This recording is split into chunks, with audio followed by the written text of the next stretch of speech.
The rooftop bar at the Meridian Tower was everything I expected it to be: glass railings, city lights spreading south toward the bay, waitstaff moving through the crowd with trays of something sparkling and expensive. I had been to 100 events like this. I had hosted some of them. I stood near the elevator bank and let my eyes adjust to the amber lighting, the way I always do in unfamiliar rooms, cataloging exits and faces before I decide where to stand. David saw me before I saw him. He came across the floor quickly, which I noticed. Not the walk of a man happy to see his father, the walk of a man managing a problem before it becomes visible. He was holding a drink in his right hand, something dark over ice in a crystal glass that probably cost $14. He put his left hand on my shoulder. 3 seconds. I counted them. Then he leaned in close enough that the people nearest to us, 2 men in suits near the railing, a woman with a conference lanyard still around her neck, would not hear exactly what he said. "Dad, you can't stay. This is a company event." I looked at him. His face was composed, pleasant almost, the way faces get when they're performing for an audience they're pretending not to have. Behind him, across the room, a group of 8 or 9 people stood near a presentation screen. Investors, from the look of their posture, the kind of men who hold conversations with their chins slightly elevated. David glanced back at them once, briefly, the way you check a door to make sure it's still closed. I said, "Understood." That was all. I picked up nothing, because I had set nothing down. I turned toward the elevator and walked. The crowd parted the way crowds do when someone is clearly leaving small adjustments. Glasses shifted, conversations not quite interrupted. The woman with the lanyard watched me for a moment. I didn't look back at her. The elevator doors were 12 feet away. I could hear the ambient noise of the party music underneath conversation, ice against glass, the particular hum of a room full of people performing success for each other. I had been in that room for less than 4 minutes. Then the elevator opened. A man stepped out, already scanning the room the way executives do when they arrive late to their own event. Mid-40s, well-fitted jacket, the kind of calm that comes from running things for long enough that you stop being nervous about rooms. He was 3 steps onto the floor when he looked in my direction. He stopped. Not a polite pause, a full stop. His eyes moved to my face and stayed there, and for just a moment the noise of the party seemed to fall back a little, the way sound does when something more important is happening. I waited. I had built my first company in a converted warehouse in Soma, back when Soma still smelled like machine oil and bad coffee instead of cold brew and venture capital. That was 2001. We were 12 people, 1 server rack held together with zip ties, and a pitch deck that I had revised 47 times before anyone agreed to take a meeting. By 2009, we had 230 employees, a Series C, and a product that 3 of the major banks were quietly evaluating. I was 43 years old, and I believed, with the particular certainty of a man who has never been proven wrong enough times, that I knew exactly where my life was going. Then Sarah and I signed the divorce papers on a Wednesday in March, and by Friday, I had a custody arrangement that gave me David every other week, and I was standing in the kitchen of an apartment I had rented in 48 hours, looking at a box of cereal I had bought because I remembered he liked it when he was 6. He was 13 by then. He didn't eat that cereal anymore. I didn't know that yet. I stepped back from the company 18 months later, not because I had to. The board would have worked around my schedule, and I had enough equity that no one was going to tell me to leave. I stepped back because David needed someone who was actually present, and I had spent 2 years learning the difference between being in the room and being there. My co-founder, James Mitchell, took over operational control. We agreed I would stay on as a senior advisor, which was a generous title for what I actually did, which was answer calls when James needed to think out loud and review contracts when the legal team flagged something unusual. It was a fraction of what I had been doing. It was also the right decision. I knew it then, and I know it now. What I did not anticipate was how completely a person can disappear from an industry when they stop showing up to the events. 15 years is a long time in technology. The people who had known me as a CEO retired or moved on or started their own things. The people who came after them knew my name only if they had done specific research, and most people in their 20s do not do research on men who stepped back from their companies in 2010. to David's colleagues, to the people he worked with every day. I was his father who did some kind of consulting work. That was accurate. It was also, I understood, useful to him in a way I had not fully recognized until recently. David had joined Meridian Capital Technologies 14 months ago. He told me about it over dinner at a restaurant he chose in the Mission, a place with no tablecloths and very loud music, which I have come to understand is how he signals that a conversation is not going to go deep. He said it was a good opportunity, that the team was strong, that the CEO was someone people respected. He said the CEO's name was Marcus Chen.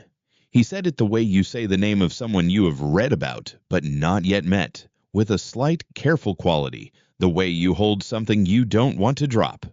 I did not react. I had learned, over the years, that the most useful thing I can do in a conversation with David is not react immediately, because my reactions tend to end conversations rather than continue them.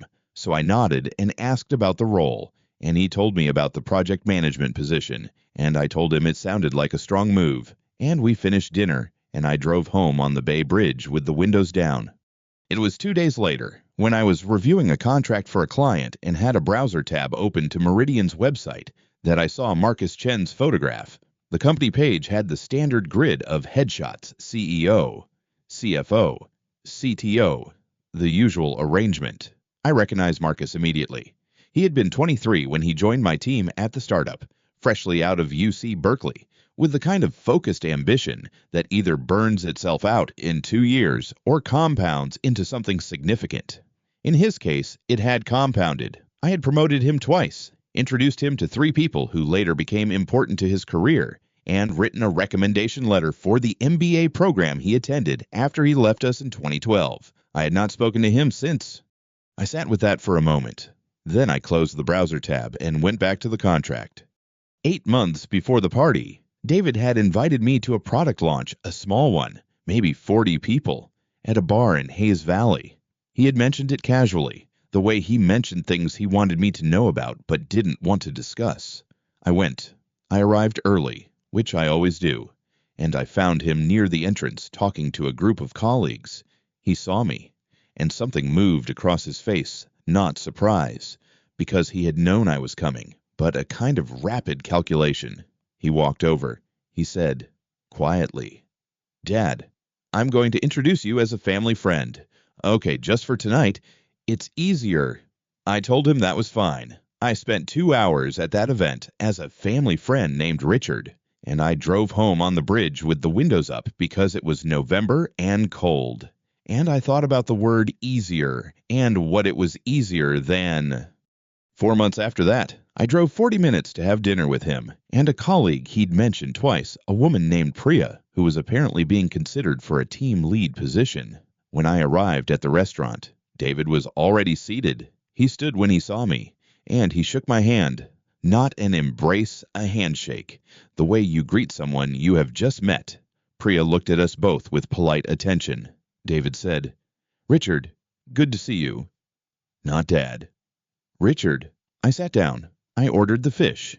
We had a pleasant dinner, and Priya asked what I did, and I told her I consulted for early-stage companies, and she said that sounded interesting. David said nothing to correct any of it. I drove home on the bridge again. The windows stayed up. David did not know any of this. I was certain of that. He had been a teenager when Marcus worked for me, and I had never mentioned Marcus by name in any conversation I could remember. To David, Marcus Chen was his CEO, a successful man David had found on his own, in a company David had joined on his own, building a career that had nothing to do with his father. That was the story David was telling himself, and I understood why he needed that story. What I had not yet understood was how far he was willing to go to protect it. 2 weeks before the party, he called me on a Tuesday evening. He said the company was hosting an investor event, a formal reception at the office. He said it would be good for visibility, that some significant people were going to be there. Then he said, in the same tone he uses when he is saying something he has rehearsed, "Dad, I'd rather you didn't come. I'm trying to build my own reputation here. I don't want people connecting me to I just need to do this on my own." I told him I understood. I meant it. A man of 28 who wants to stand on his own ground is not doing something wrong. I had wanted the same thing at his age. I said, "Of course, David, it's your night." He thanked me and we hung up, and I went back to whatever I had been reading. He called again the evening of the party. It was 6:40, which meant the event had already started. He said he had thought about it and maybe I could come, just for a little while. He said, "Just stay in the background. Don't talk to anyone important, and Dad, don't mention that you're my dad. Okay, just say you're a friend of the family or something." There was noise behind him, voices, and the particular acoustic of a large room, and I could tell he was standing somewhere near a window or a door, away from the crowd. I said yes. I said I would be there in 20 minutes. I should have asked myself, in those 20 minutes, why he had changed his mind. I should have thought about what it meant that he wanted me present, but invisible close enough to exist, far enough to be deniable. I did think about it, briefly, in the elevator on the way up. Then the doors opened, and I walked into the room, and I found a spot near the back where the light was low and the crowd was thick enough to stand without being conspicuous. I had been there less than 4 minutes when the elevator opened again. The doors had barely closed behind me when David appeared at my elbow. He moved quickly, the way he used to move when he was 12 and had broken something and needed to contain the damage before his mother found out. He touched my arm, just the fingertips, not a grip, and steered me toward the corner near the coat rack where the light didn't quite reach. He said, "Dad, just don't tell anyone you're my father. Tell them you're a consultant or something." He was looking past me while he said it, scanning the room over my shoulder. "Marcus Chen is here, and I need him to see me as independent." I didn't answer right away.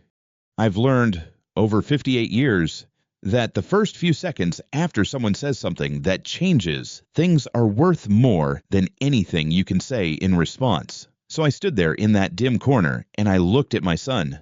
He was wearing a jacket I didn't recognize, charcoal, well-fitted, the kind you buy when you want to look like you bought it yourself.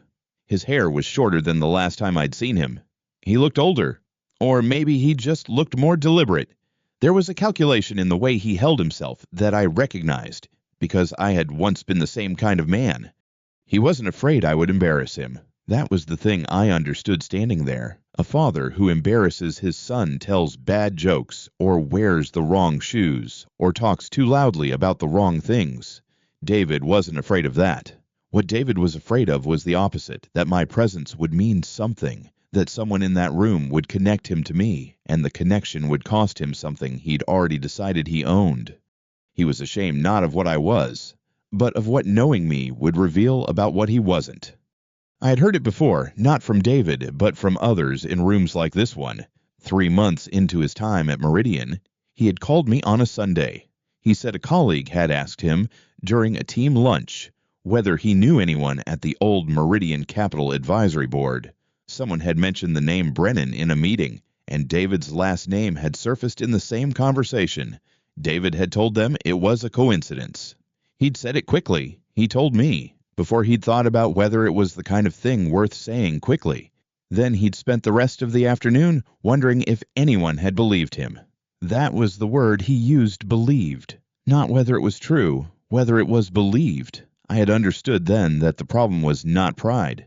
The problem was that he had decided somewhere in the 14 months since he joined the company that the surest way to own a thing was to have no history with it, that a reputation built on visible connection was not really a reputation at all. He was wrong about that, but he was not wrong in the way that comes from carelessness. He was wrong in the way that comes from caring too much about the right things and not yet understanding how they fit together. I said, "Of course, David."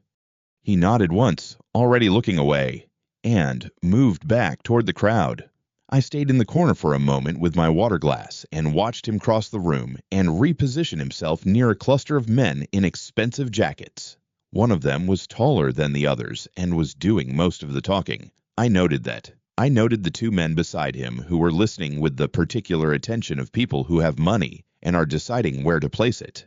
I moved to a spot about 8 feet from that group, not close enough to intrude, close enough to hear the register of the conversation without the words.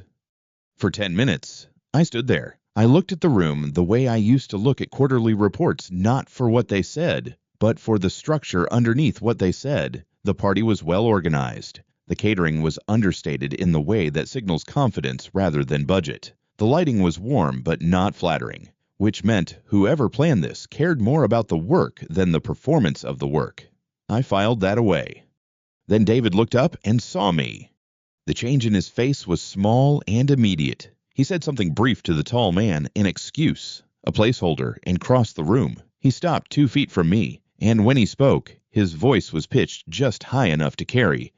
He said, "Dad, you can't stay. This is a company event. Investors are here." The words landed in the space between us and then expanded outward. I saw the woman to my left pause mid-sentence. I saw a man in a gray suit glance over. The 2 investors near the tall man looked in our direction for a moment before looking away. David held my gaze. He wasn't cruel about it. That was the thing that was hardest to absorb. There was no cruelty in it, only a kind of clean, executive certainty. He had made a decision, and he was executing it. I recognized that too. I said, "Of course, I understand." I meant it. Not the way he wanted me to mean it, not as an agreement, not as a concession. I meant it the way you mean it when something you suspected for a long time stops being a suspicion and becomes a fact you can hold. I understood. That was the accurate word. I set my water glass on the nearest surface, a tall table near the coat rack, and retrieved my jacket. I didn't move quickly. I didn't look back at David. I took the jacket from the rack and turned toward the elevator, and as I turned, my eye caught the wall to the left of the door. It was a framed photograph, large, maybe 30 by 20 inches, printed on heavy stock and mounted without a border. It showed a group of people standing in front of a building. I recognized the old office on Market Street, the one with the glass staircase that everyone used to photograph before the renovation. The building no longer looked that way. In the photograph, it did. The people in it were younger. The caption at the bottom read, "Founded 2012 by Marcus Chen and Partners." I stopped. The tall man, the one David had been standing with, the one doing most of the talking, with the investors on either side. I looked at the photograph for 4 seconds. Then I looked across the room at the tall man. 12 years is enough time for a person to change almost completely the hairline, the posture, the quality of the suit. But there are things that don't change. The way a person stands when they're confident, the angle of the head when they're listening and already forming the response. I had watched that man stand and listen in a conference room on the 7th floor of a building that no longer existed when he was 23 years old, and I was the one doing the talking. Marcus Chen. I put on my jacket. I pressed the elevator button. I waited. I didn't know exactly when he would see me. I didn't know which moment it would be, whether it would happen in the next 10 minutes or the next hour or after I had already left and someone mentioned my name. What I knew, standing at that elevator with my jacket on and my water glass sitting abandoned on the tall table, was that it would happen. Some things are simply a matter of time. The elevator opened. I stepped in. The doors closed, and I watched the room disappear in the narrowing gap. David near the center, the investors, the catering staff moving with their trays, and at the far end of the room, the tall man who used to bring me coffee on Thursday mornings and take notes in the margins of every document I handed him. The lobby was quiet. I walked to the car. I sat for a moment before starting the engine. I had been in that room for less than 20 minutes. It was enough. I stepped back through the lobby doors at 7:43. The valet had brought my car around, and I had sat in it for 4 minutes with the engine running before I turned it off, got out, and handed the keys back to the young man at the stand. He looked at me with the particular blankness of someone paid not to ask questions. I told him I'd forgotten something upstairs. That was not entirely true. I had forgotten nothing. I had simply decided, sitting in the driver's seat with the parking structure lights humming above me, that leaving was a choice I could make at any point. Staying for a few more minutes was also a choice. I chose the second one. The elevator opened on the 22nd floor. The party had not changed in any visible way. The same low music, the same clusters of people near the bar and the windows, the same catering staff moving their trays in practiced arcs. I scanned the room from the elevator threshold and found David immediately, the way you always find the person you've been watching for 30 years. He was standing near the center of the room with two men I recognized from the investor profile on the company website, a tall one in a gray suit and a shorter one with a beard who had been photographed at 3 consecutive funding rounds. They were nodding at something David was saying. David had his hands in his pockets, which was a habit he'd had since he was 12 years old and trying to appear older than he was. Marcus Chen was with them. I had not planned to see Marcus from this angle. I had expected to see him from across the room, the way you see someone at a distance and have a moment to compose yourself. Instead, he was directly in my line of sight, not 30 feet away, standing at a slight angle so that his face was partially visible. He was talking. His hands moved when he talked. That was something I remembered about him, the way he used his hands when he was making a point he believed in. He'd been 23 when I first noticed that. He'd been sitting in the third chair from the left in a conference room that no longer existed, in a building that had since been converted to condominiums. And he had been explaining a problem in the payment reconciliation system with a precision and energy that made everyone else in the room look slow. I had promoted him 8 months after that meeting. I moved along the edge of the room, not directly toward the group, and picked up a glass of water from a passing tray. The server, a woman with a red lanyard that said staff in white letters, didn't look at me. I stood near the window and looked out at the city for a moment. The bay was visible, the lights of the bridge in the distance, the kind of view that costs a significant amount of money per square foot and is subsequently ignored by everyone in the room because the view is not the point. The point is to be seen having the view. I turned back. Marcus had shifted his position, and now he was facing slightly more toward the window, toward me. I watched him listen to the shorter investor say something, watched him nod, watched him glance toward the door, and then he stopped. He looked at me. It was not the look of someone who thinks they recognize a face and might be wrong. It was the look of someone who is absolutely certain but needs a half second to process the certainty. His expression moved through 3 distinct stages in the span of perhaps 2 seconds focus, then recognition, then something I could only describe as the particular disorientation of seeing someone in a context that does not match any context you have previously stored them in. He had known me in an office. He had known me in conference rooms and airport lounges and, once, briefly, at a company retreat on the Sonoma coast, where we had both arrived early and spent 40 minutes talking about his career trajectory while the fog came in off the water. He had never known me at one of his own company parties. He said my name. Richard Brennan. He said it at a volume that was not loud by any objective measure, but the room had a particular acoustic quality: high ceilings, hard floors, the music just low enough that carried voices in unexpected directions. The 2 investors turned. David turned. Several people near them turned as well, the way people turn when a name is spoken with that specific register of recognition, the register that signals this is not a casual acquaintance, but something more significant. David's face, in the moment he turned, was the color of the white wall behind him. I set my water glass down on the windowsill and walked toward them.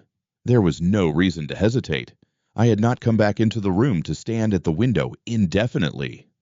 "Hello, Marcus," I said. "Good to see you." I said it the way you say it to someone you genuinely are glad to see, because I was.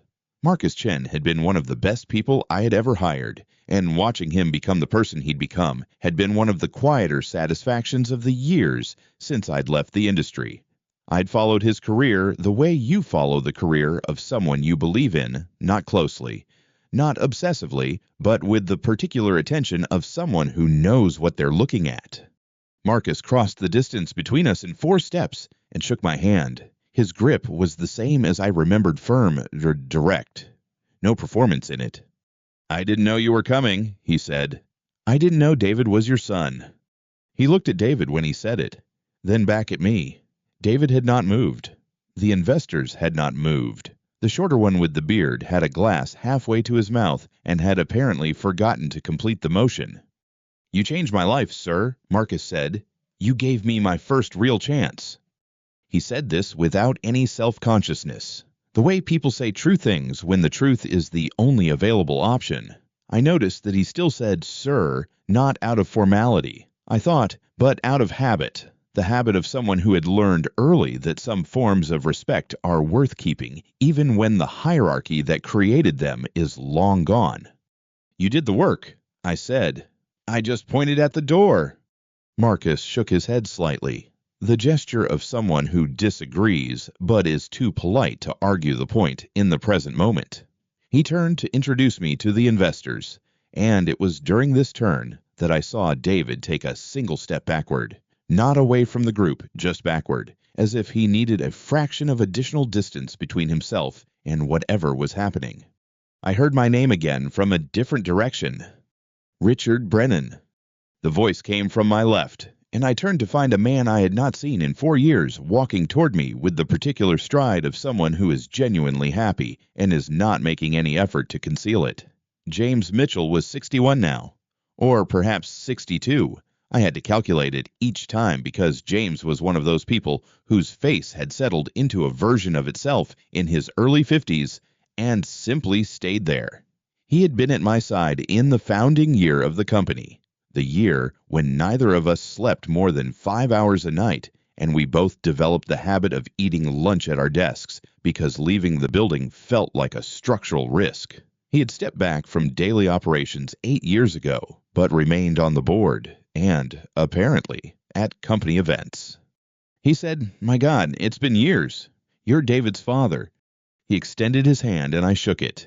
His palm was warm. He was looking at me with the expression of someone who has just connected two pieces of information that had previously existed in separate categories of his mind, and the connection is both obvious and surprising in the way that obvious things often are. "I am," I said. James looked at David, then at Marcus, then back at me. "I had no idea," he said. David never mentioned he stopped.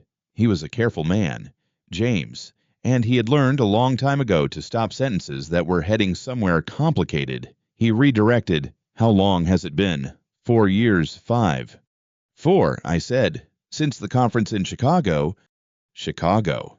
He nodded. "You gave that talk about failure as infrastructure. I've quoted it 3 times since." I noticed, in my peripheral vision, that the taller investor had leaned slightly toward the shorter one and said something quietly. I noticed that Marcus was watching David with an expression I could not entirely read from this angle, something between curiosity and a question that had not yet been asked aloud. I noticed that David had both hands in his pockets now, and that he was looking at a point somewhere between the floor and the middle distance, the way a person looks when they are running a rapid internal calculation about a situation that has moved significantly outside their control. The music continued. The catering staff continued their orbits. The city lights continued their indifferent arrangement beyond the glass.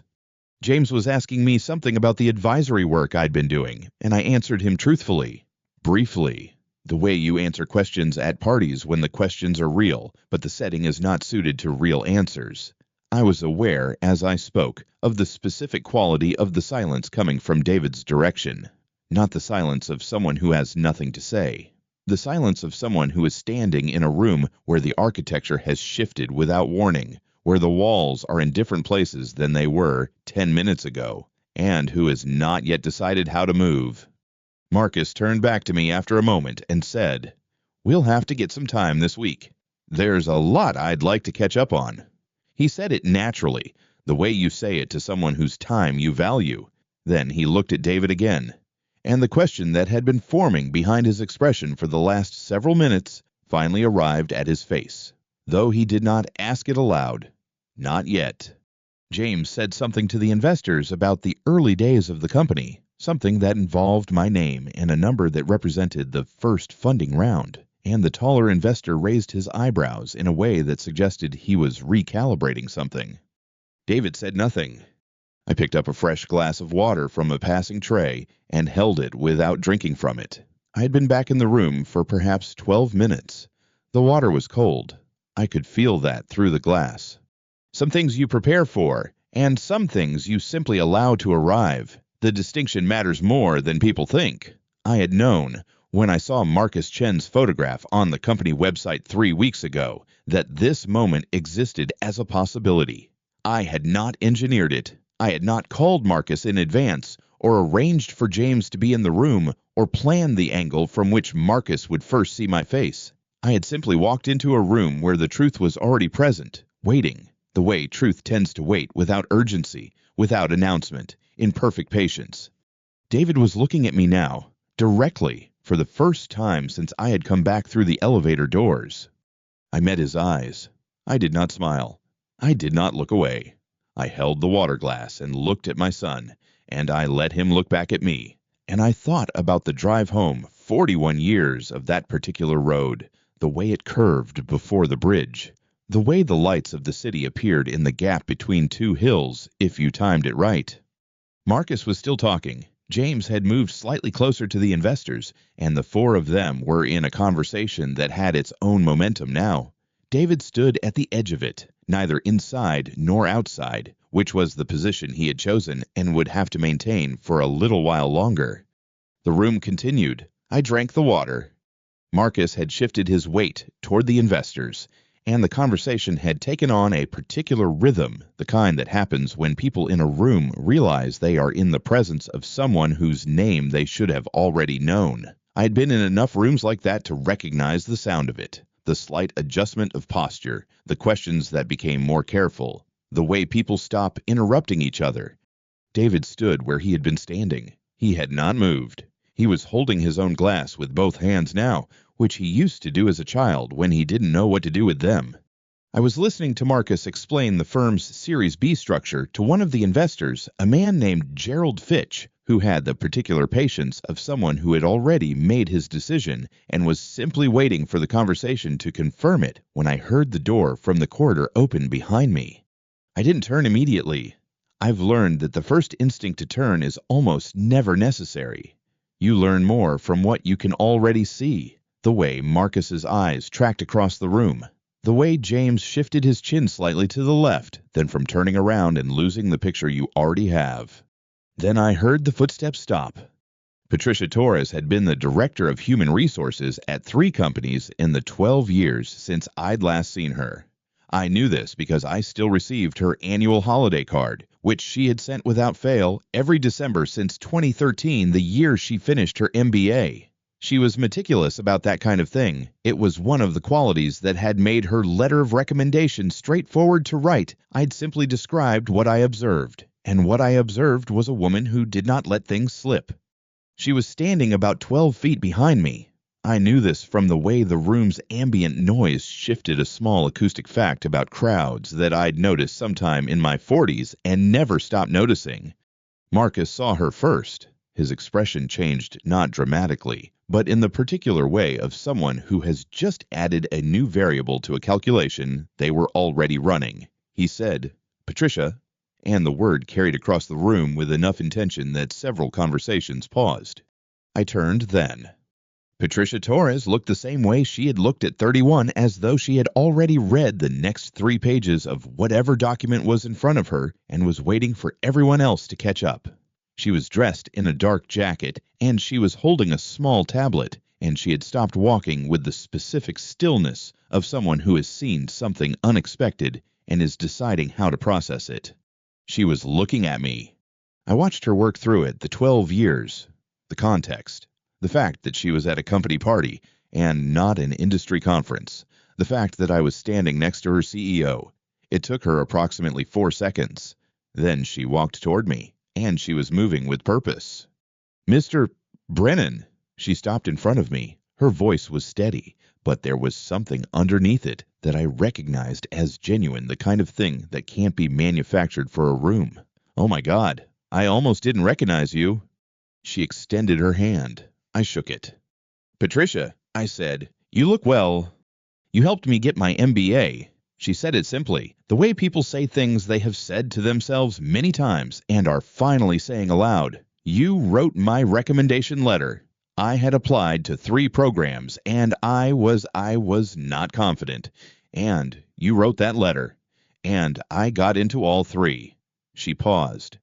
"I wouldn't be here without you." The room had gotten quieter. Not silent. These were professionals, and professionals learn early that visible attention is a form of vulnerability, but quieter. Gerald Fitch had stopped his question mid-sentence. James had turned fully. The two younger investors, whose names I hadn't yet learned, were watching with the careful attention of people who understand they are witnessing something they will describe later. I said, "You did the work. Patricia, I described what I saw. You saw something I didn't see in myself yet." She said it without sentimentality, which made it land harder than sentiment would have. "That's different." Marcus said, "Patricia, did you know Richard is David's father?" The question went into the room like a stone into still water. I watched the rings of it move outward across Patricia's face, across the faces of the investors, across James, who already knew and was watching the others.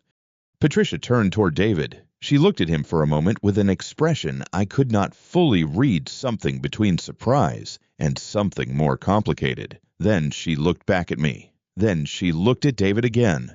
She said, "David, your father is—" She paused. And the pause was not dramatic. It was the pause of someone choosing words carefully because the available words didn't quite fit. "He's a legend in this industry. I'm shocked you didn't mention him." David did not answer. I watched my son's face. I had watched it for 28 years, through the first time he read a chapter book on his own, through the night before his college entrance exams when he sat at the kitchen table until 2 in the morning, and I sat across from him without speaking because I understood that was what he needed. Through the afternoon 4 years ago when he told me he'd gotten the job at this company, and I could hear in his voice that he wanted me to be proud and also wanted me to understand that he had done it himself. All of those faces were still in the one I was looking at now, but the one I was looking at now was red and still, and looking at a point somewhere between Patricia and the floor. He said nothing. Gerald Fitch said, "Richard Brennan." He said it the way people say names when they are searching a mental index. "You were at Meridian Capital. Before the acquisition." "Before and during," I said. "I left after the integration was complete." "I looked at that deal from the outside," Fitch said. "The structure was unusual. Whose idea was the earnout arrangement?" "It was a team effort," I said. "But I'll take responsibility for the earnout." Fitch nodded slowly. He looked at Marcus, then back at me. "And you've been advising since then?" "Independent consulting, mostly early-stage firms working through their governance structures." The second investor, a younger man with the particular alertness of someone on his first or second fund, said, "What's your view on the current regulatory environment for fintech, specifically the proposed amendments to—" "Let's not put Mr. Brennan to work," Marcus said, but he said it lightly, and the lightness did not entirely conceal the fact that he was watching David while he said it. I answered the question anyway, briefly, 2 minutes, no more. I had opinions about the regulatory environment, and I saw no reason to pretend otherwise, but I was also aware that this was my son's workplace, and I was not here to occupy the center of it. I had not come to this party to be recognized. I had come because David had told me not to come, and because I had learned over 58 years, but particularly over the last 4, that the things you are told not to do are sometimes exactly the things that need doing. Patricia had moved slightly to my left during the regulatory question.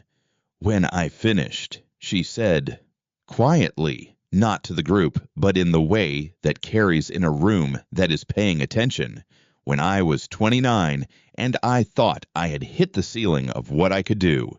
Richard told me that ceilings are usually floors in disguise. I've said that to probably 40 people since then." James, from the edge of the group, said, "That sounds like him." The younger investor wrote something on his phone. I noticed this without commenting on it. David had not moved from his position. He was still holding the glass. His eyes had come up from the floor, and he was looking at me now, not with the flat expression he'd used at the elevator, but with something I hadn't seen on his face in a long time. I didn't try to name it. Naming it wasn't my job tonight. Marcus said something to Gerald Fitch about the timeline for the next funding milestone, and the conversation pivoted, the way conversations at these events always do, back toward the business at hand. But the pivot was different now. The center of gravity in the room had shifted in the way that it shifts when a context has changed and cannot be unchanged. I set my water glass down on the nearest surface, a high table near the window. the kind that exists at these events specifically, so that people have somewhere to put things they are done holding. The city was still outside. The lights were still in the gap between the two hills. I had driven that road for 41 years, and I would drive it again tonight. Patricia touched my arm briefly. "Thank you," she said. Again. Still. "Congratulations on the director role," I said. "You earned that one yourself." She smiled, and it was the smile of someone who has been told a true thing. Across the room, David finally set his glass down too. He set it on the bar, not the table, and he did not pick up another one. He stood with his hands at his sides and looked at the floor, and then at the window, and then at nothing in particular. The investors were talking to Marcus. James had rejoined them. Patricia had moved toward a colleague near the entrance. The room had reorganized itself around the new information, the way rooms do. I stayed where I was. There was no reason to move yet. The evening was not finished, and neither was my son's education in the cost of the choices he had made, though I did not think of it in those terms at the time. At the time, I was simply standing near a window in a room in San Francisco, watching the city hold still outside the glass and waiting to see what came next. The investors were still clustered near the center of the room when Marcus excused himself from the group. I saw it happen from where I stood, the way he touched the arm of the man beside him, said something brief, and then turned. He was moving with purpose, not toward me, toward David. David was standing near the edge of the room, close to the bar cart that no one had touched in the last 15 minutes. He was holding his glass with both hands. He had not spoken to me since Patricia left. He had not looked at me either, which was its own kind of answer to a question I had never asked out loud. Marcus reached him first. He said something I couldn't hear from where I was standing. David's head came up. Then Marcus turned slightly, not all the way, but enough, and looked across the room at me. He said something else to David. I watched David's expression change. It didn't collapse all at once. It shifted. The way a foundation shifts before anything visible happens above ground, a small, internal thing, a settling, and then stillness. Marcus began walking toward me. He walked the way a man walks when he has made a decision and is no longer reconsidering it. The investors tracked the movement without meaning to. James, who had been speaking to a man near the window, paused. Patricia, who I had assumed was across the room, had not left. She was standing near the entrance, and she turned when she heard Marcus's voice change register. Marcus stopped in front of me. He was about the same height I remembered, though he carried himself differently, now less tentative, more settled. He had learned that, at least. I had told him once, in a conference room on the 6th floor of a building that no longer existed, that the way a leader enters a space tells everyone in the room whether to trust him before he says a single word. He had taken that seriously. He had taken most things seriously. He said, clearly enough that the nearest investors could hear without straining, "David, why didn't you tell me that Richard Brennan was your father?" The room did not go silent all at once. It went quieter, which is a different thing. Conversations shortened. The man nearest to us, one of the investors, a tall man in a gray suit, whose name I had not caught, turned his head slightly. James stopped speaking entirely. David was still by the bar cart. He was close enough to hear. He said, I didn't think it was relevant." He said it quietly. He was trying to make it small. I understood the instinct when something has gone wrong. The first reflex is to reduce the surface area, to make the problem smaller by speaking it softly, as though volume is the same thing as magnitude. It is not. Marcus looked at him for a moment. Just a moment. Then he said, "Didn't think it was relevant." He did not raise his voice. He did not need to. There is a kind of repetition that functions as a verdict, not an argument, not a question, simply a statement reflected back at the person who made it so they can hear what it actually sounds like. I had used that technique myself in performance reviews, in difficult conversations, in rooms where someone needed to understand something they had been avoiding. I recognized it now, coming from the other direction. Marcus turned back to me, and then with the deliberate, unhurried movement of a man who understood exactly what he was doing, he turned to the investors as well. He said, "Gentlemen, I'd like to introduce someone. This is Richard Brennan. He founded the first fintech startup in this city. Most of you know the name, even if you don't know the face. He built the infrastructure that half of what we do here is still built on. He also mentored me personally, directly, for 3 years when I was 26 years old and had no idea what I was doing. He taught me how to lead. He believed in me when no one else in the industry did, including, I'll be honest, myself. He paused. He's also, apparently, David's father, which I'm learning tonight, along with the rest of you. The tall man in the gray suit extended his hand to me. He said, "Richard Brennan, I've read your work on distributed ledger compliance. It's still the clearest framework in the field." I shook his hand. I told him I was glad it had been useful. Another man shorter, with the kind of careful attention in his eyes that comes from spending years evaluating people across a table, said, "You were at the founding of Meridian Capital's FinTech Advisory Board, weren't you, 1998? I told him I was. I told him it had been a different industry then, in the ways that matter and in the ways that don't. He smiled. He said he remembered reading the paper I had co-authored with a colleague at Stanford. He said he had used it in a course he taught for 2 years at Wharton. I was aware, during all of this, of where David was. I did not look at him directly. I did not need to. I had spent 30 years learning to track a room without appearing to track it. It was a skill that had nothing to do with fintech and everything to do with paying attention to human beings in the moments when they think no one is watching. David had not moved from his position near the bar cart. He was still holding his glass. I could see at the edge of my vision that his knuckles had gone pale. James appeared at my left shoulder. He said, "To the group, I can personally confirm that this man is the reason any of us know what a compliant token structure looks like. He was also the worst golfer I have ever shared a course with, but we don't need to get into that." There was laughter, the kind of laughter that relaxes a room. James had always known how to do that. Marcus had not finished.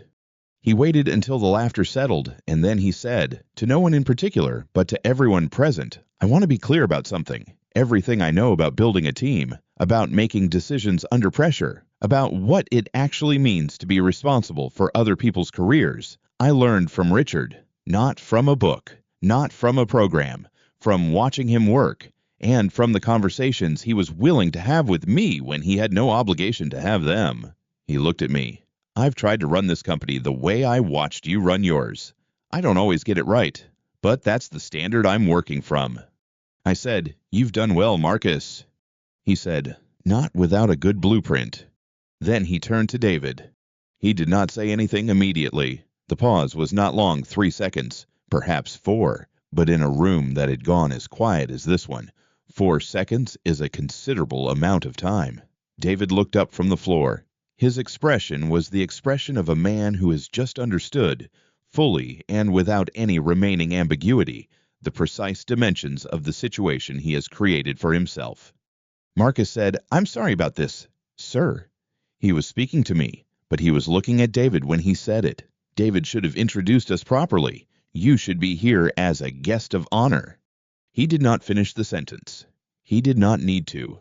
The end of it was present in the room, regardless not as something spoken, but as something understood by everyone who was standing there, including David, including the tall man in the gray suit, including Patricia, who I could see near the entrance with her hands folded and her expression very still. "Not as someone your son is ashamed of." That was the sentence that went unspoken. It was the loudest thing in the room. Marcus had not finished. He waited until the laughter settled, and then he said, "To no one in particular, but to everyone present, I want to be clear about something. Everything I know about building a team, about making decisions under pressure, about what it actually means to be responsible for other people's careers, I learned from Richard, not from a book, not from a program, from watching him work, and from the conversations he was willing to have with me when he had no obligation to have them." He looked at me. "I've tried to run this company the way I watched you run yours. I don't always get it right, but that's the standard I'm working from."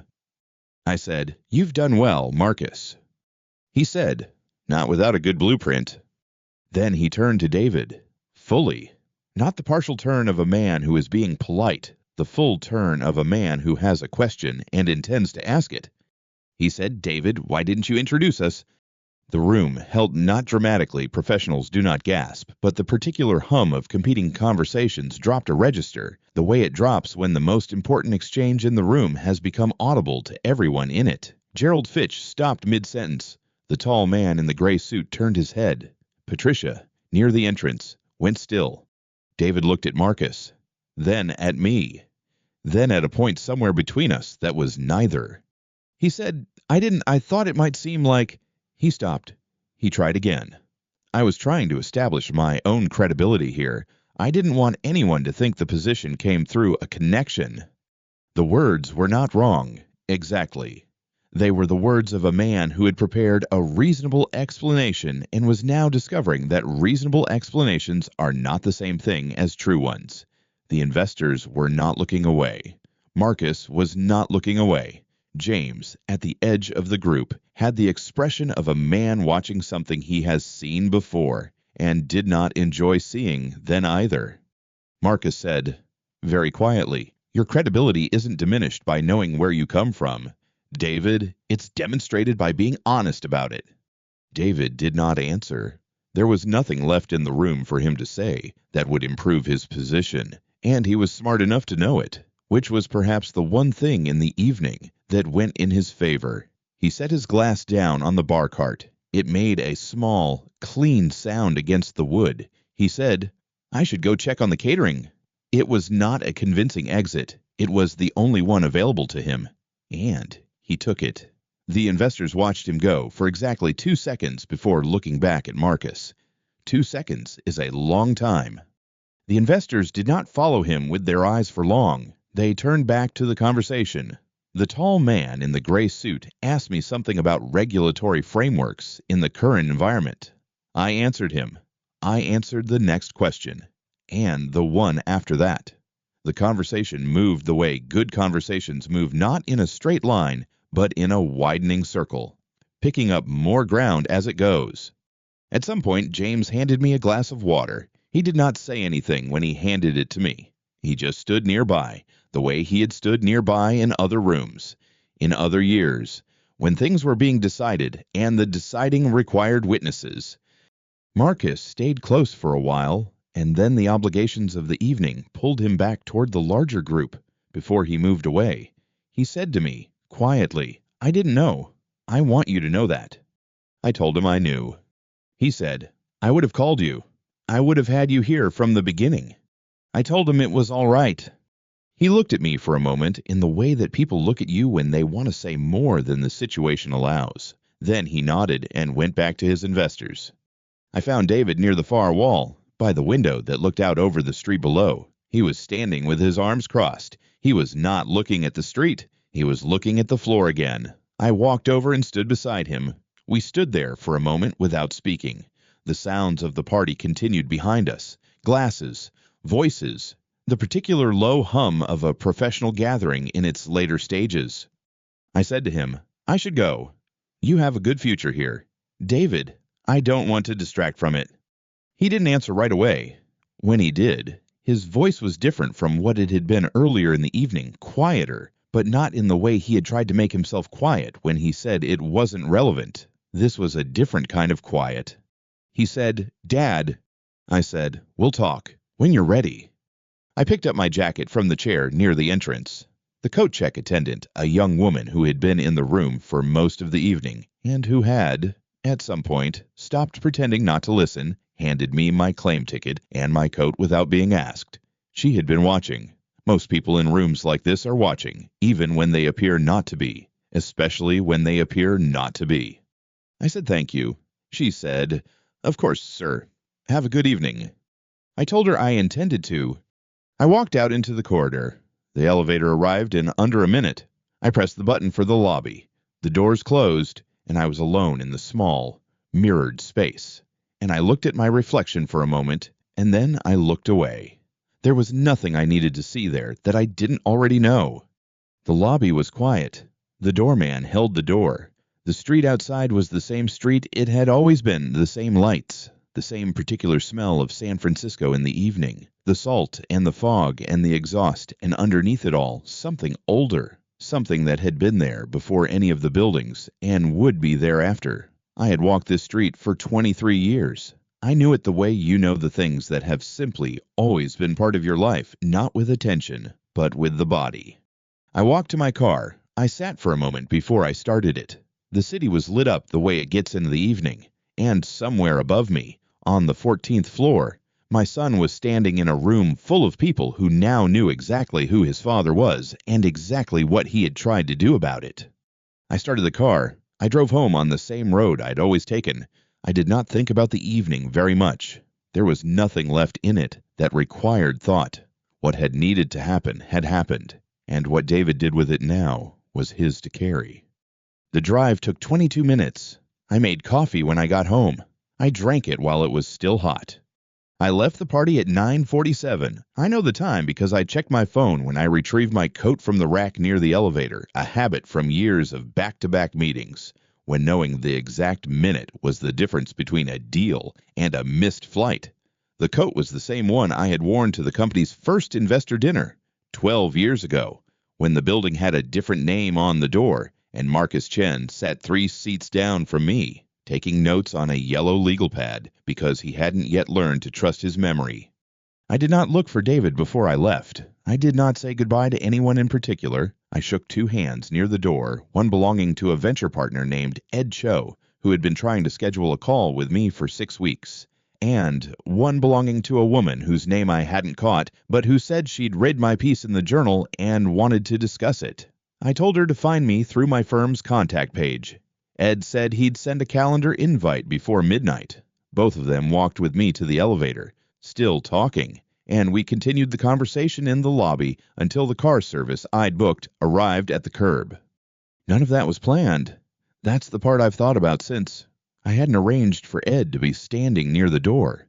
I hadn't arranged for Marcus to say what he said, or for James to appear at exactly the moment he did, or for Patricia to walk across that room the way she walked across it. I had simply shown up. I had been myself, in a room where the truth about who I was already existed, and I had waited for the evening to do what evenings do when you stop trying to manage them. David was somewhere behind me in that building when I got into the car. I knew that. I didn't think about what his face looked like. What I learned later, I learned in pieces. Marcus called me the following morning not to discuss business, but because he said he felt he owed me a direct conversation.